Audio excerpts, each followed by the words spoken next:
তো সফল, অবশ্যই সফল হয়েছে যারা আত্মাকে শুদ্ধ করতে পেরেছে, কর্মকে ঠিক করতে পেরেছে। এরপরে তার রবের নাম স্মরণ করেছে, আল্লাহর জিকির করেছে, জিকির করে এরপরে ফাসাল্লা, তারপরে নামাজ পড়ে। সুবহানাল্লাহ। তাহলে যার নামাজ নাই সে সফল নয়, এই আয়াতের প্রমাণ।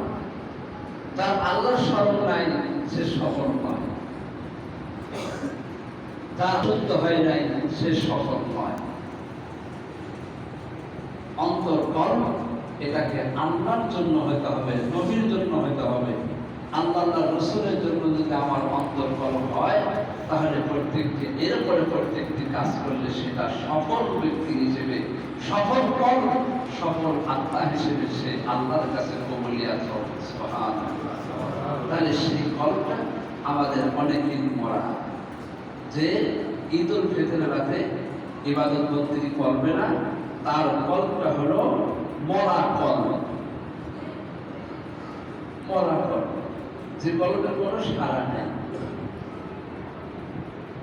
লক্ষ্য করব, অনেক এরকম আল্লাহর বান্দা আছে, আল্লাহকে ডাকতে ডাকতে ডাকতে ডাকতে এমন হয়েছে যে সে জিহ্বাতে আর আল্লাহ ডাকে না, শুধু মুখে বলে আল্লাহ, তার কলবে আল্লাহ আল্লাহ হরদম জিকির হতে থাকে। সুবহানাল্লাহ। এই হলো মানুষ, যারা আল্লাহকে সবসময় ডাকতে পারে, এই মানুষগুলো সফল মানুষ। সুবহানাল্লাহ, সুবহানাল্লাহ। এইরকম সফল মানুষ আমাকে আপনাকে হতে হবে। অন্যথায় যদি না হতে পারি, তাহলে এই কর্মে আমার আপনার দুনিয়ায় থেকে কি লাভ হবে, কতটুকু ভালো হবে? আল্লাহ তাআলা আমাদের পাঠিয়েছে তার ইবাদত করার জন্য, তার বন্দেগী করার জন্য, তার হুকুম মেনে চলার জন্য। তাহলে আমরা যদি সেই অন্তর ঠিক করতে না পারি, তাহলে আমার এই জীবন সব বৃথা। এজন্য আল্লাহ রাসূল কত সুন্দর করে বলেছেন কলমের কথা।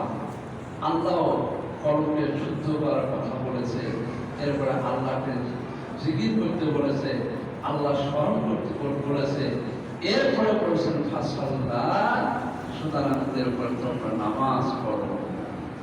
তাহলে বেনামাজি কখনো সফল নয়, নামাজ যার নাই সে কখনো সফল নয়। মাশাআল্লাহ, রোজা আসছে, অনেকেই আমরা নামাজ পড়তেছি, আলহামদুলিল্লাহ ভালো, কিন্তু নামাজ চলে যাবে, রোজা চলে যাবে, নামাজও শেষ হয়ে যাবে, কি লাভ হবে? সাহাবায়ে কেরামদের কোন একজন সাহাবীর জীবনে দেখান যে রোজার মাসে খুব ইবাদত বন্দেগী করেছে, তাহাজ্জুদে, নামাজ, এটা ওরা সব করেছে, রোজা চলে গেছে আর নামাজ পড়েনি? এরকম কোন সাহাবীদের জীবনে আমি পাই নাই।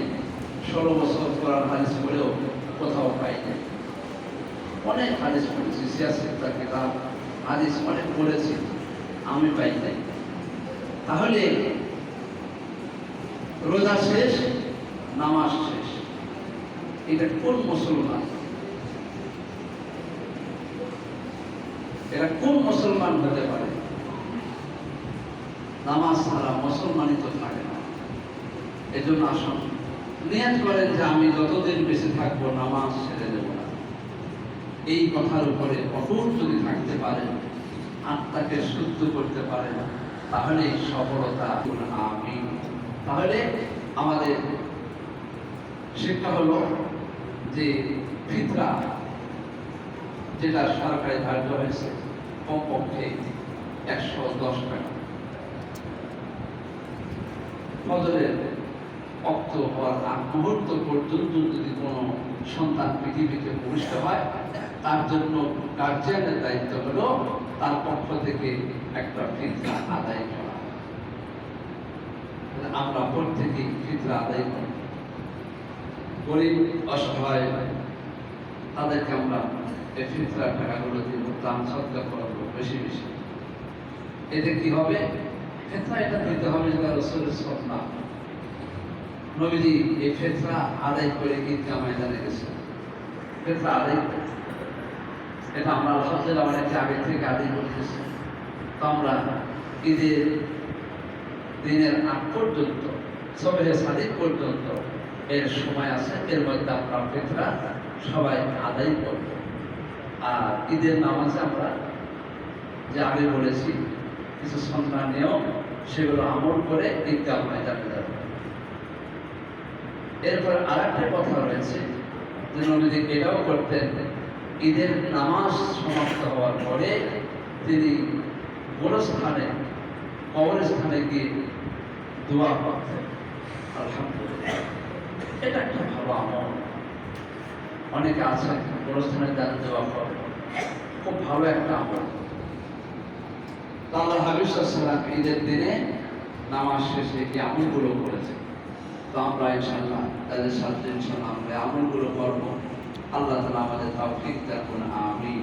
তাহলে ফিতরা আমরা আদায় করবো, যাকাত তাদের ফরজ যাকাতও আদায় করবো, এগুলো আমরা পরিপূর্ণভাবে আদায় করব। আল্লাহ তাআলা আমাদের সকলকেই রমজান মোবারক থেকে তাকওয়ার শিক্ষা যা আমরা আগের আলোচনা করেছি, সেই তাকওয়া পরিপূর্ণ আমাদেরকে আল্লাহ তাআলা দান করুন, আমিন।